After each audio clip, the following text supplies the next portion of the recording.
What happens when three arrogant men underestimate the wrong woman? What if the quiet lady sitting alone at the corner table turns out to be someone trained to take down armed enemies in the dead of night? Stay with me till the end, because what happens in the next 15 seconds will shock you. And hey, before we dive in, make sure you like this video and subscribe to Her Mission Diaries, where we bring you true stories of courage, grit, and women who refuse to be victims. It was a peaceful evening at a small diner in San Diego. The smell of coffee and sizzling burgers filled the air, blending with the low hum of conversations. A woman sat quietly near the window. Early 30s, sharp eyes, shoulders straight. She wore a simple black jacket, her hair tied back, a dog tag glinting faintly beneath her collar. Her name was Lieutenant Commander Sarah Holt, retired Navy officer, though no one in that restaurant knew that. She was just waiting for her takeout, scrolling casually through her phone when three men walked in, loud, laughing, the kind who thought the world revolved around them. They were construction workers from a nearby site, and a few beers passed sober. The waitress stiffened the moment they entered, but Sarah barely looked up, until one of them made a comment loud enough to turn a few heads. "Hey, sweetheart, eating alone? Need some company?" Sarah didn't answer. She'd dealt with this before, the type who mistakes silence for weakness. She kept her eyes on her phone, but they took her quiet as an invitation. The tallest one, stocky and red-faced, swaggered toward her. "Come on, don't be rude," he said, reaching out to touch her shoulder. That's when something in Sarah's expression changed. Her eyes lifted, calm, steady but cold.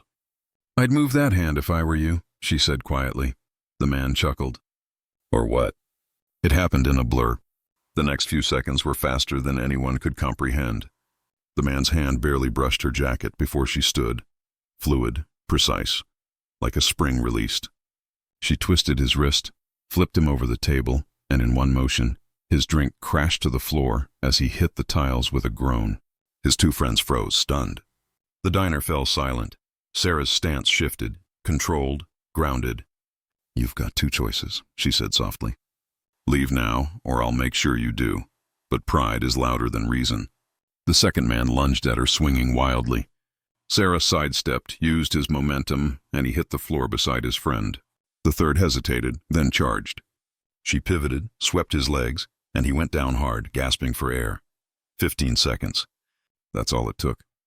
When the cops arrived, the men were groaning on the ground, begging not to press charges. The manager told them the woman hadn't started it. She'd just defended herself. The officer looked at Sarah and raised an eyebrow. "Ma'am, are you military?" Sarah simply smiled. "Was." As the officers escorted the men out, the waitress whispered, "Who are you?" Sarah looked out the window, eyes distant, voice quiet.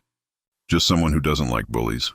If you're inspired by women like Sarah, strong, fearless, and humble, hit that like button and subscribe to Her Mission Diaries, because every week, we share real stories of women who remind the world what strength truly looks like."